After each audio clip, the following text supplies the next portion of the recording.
we're talking about 5.1 million adults in the United States with Alzheimer's. And if we look forward into the future, in 5 years, that would look like 5.8 million.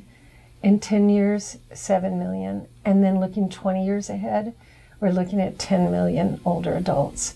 So it's growing as the baby boomers grow, and as we have not yet found the cure or the ways to really delay onset.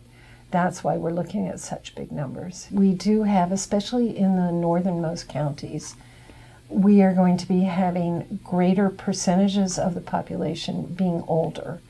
So because older adults are not leaving and younger people are leaving. And so we would be looking at a higher burden, especially for the northernmost counties. Well, in Wisconsin, we're really thankful to have at this campus a program that really spreads from looking at the cells and the details of the brain changes related to Alzheimer's all the way through to identifying these brain changes in people, trying to find ways to prevent the disease, trying to find good treatments, and then trying to get those good treatments out into these areas, these urban areas, these rural areas in northern Wisconsin. So, you know, as an institution, we're really thankful to have this whole spread of Alzheimer's research right here in our campus. We have here, through the Wisconsin Alzheimer's Institute, we've established 44 memory diagnostic clinics throughout the state of Wisconsin, and that is totally unique.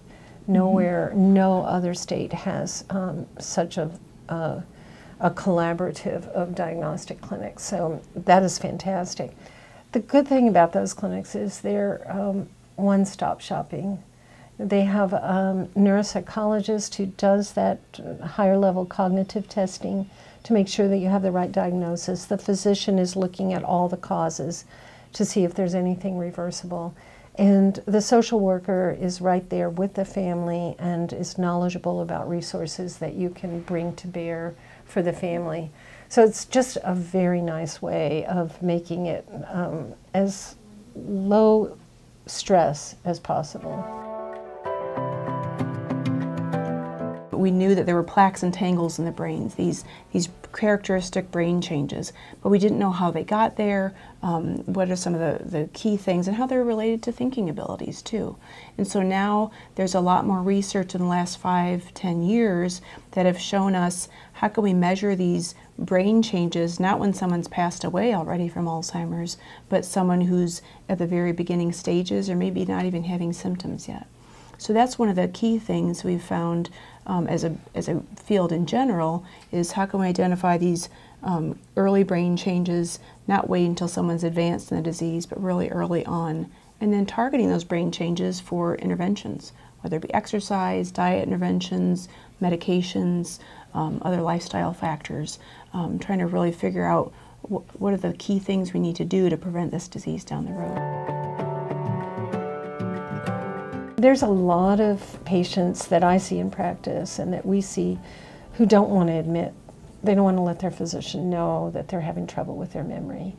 And one of the really important messages that we have to get out there is that it is important to let your physician know, because there is counseling that can be done, sometimes starting a drug that can help prevent some of the worsening of symptoms. And also beginning to get the community resources. The sooner that the patient and their family come to the diagnosis, the sooner that you can begin harnessing all the resources that there are. But we're doing a better job of reducing stigma as well, and I think the movement towards dementia-friendly communities, and there's a number of communities in Wisconsin that are becoming dementia-friendly and more on the horizon. So all that is going a long way to reducing the stigma. Unfortunately, yes. In fact, I've never seen a survivor. We've had families who've had the disease confirmed at autopsy for 24 years. If we look at maybe the 1950s, 55s, when those few cases of Alzheimer's disease reported, they didn't live more than 3 years. We didn't have a cure then. We don't have a cure now. But now they live 10 years. Why? Because we have treatments. We pay more attention to their comorbidities, their bladder infections, prevention of falls, so that now they get to live much longer. and probably a better quality of life as well, is not only a quantity. I think simply because in spite of no cure, we've been able to really change the environment, their care at home, through the hospitals and so forth.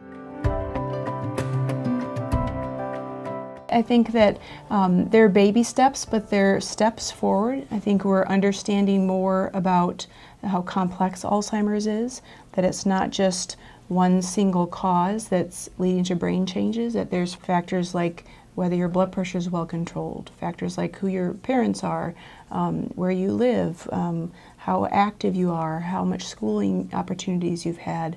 So we know that there's a lot of factors that go into Alzheimer's, so we're realizing that it is complex. Some of those factors are modifiable. So if we can get people to all work on controlling their blood pressure, or treat diabetes more aggressively in people with Alzheimer's risk, or other things that could help reduce that risk. I think that we're getting really close. In the next 5-10 years, we'll have I think we will have a good idea of a preventive strategy for Alzheimer's, and I think we'll have better treatments, and that we'll be able to really tie that together with the school's mission of trying to bring good science to the people who need it, so we can have better quality of life.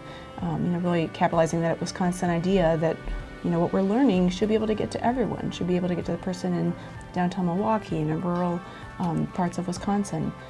So I think we're getting there. The way you find the cure is by investing in research, just like we've done with HIV and AIDS, just like we're doing with cancer. It's that kind of investment which brings the type of results we need for our country. So I actually feel very hopeful about it, and I know when I see the work we're doing at University of Wisconsin, we are right there at the frontier, and we're making those returns on investment, and we're seeing those steps forward.